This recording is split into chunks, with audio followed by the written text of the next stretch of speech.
زما خویندو یوه خبره غوږونه کولو کوئ واورئ ستاسو د بیکاره خاوند وي په جسم کې د هم کمزوری وي ها د یوې روپۍ سړی دی نه وي یوې روپۍ سړی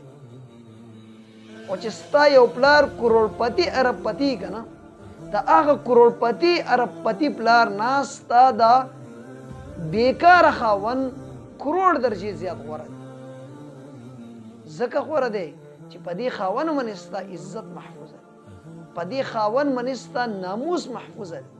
په دې خاوند سره الله رب العالمین تا ته یو نوې دنیا راکړي تا ته اولاد راکړي او هغه اولاد سره ته نور هم محفوظ شي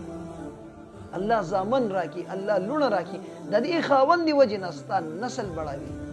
یو پلار یو لور زیاتو نه زیاتو ساتي 20 کاله 15 کاله 13 کاله څنګه چې لور بالغه شي سمجدار پلار رشتې غم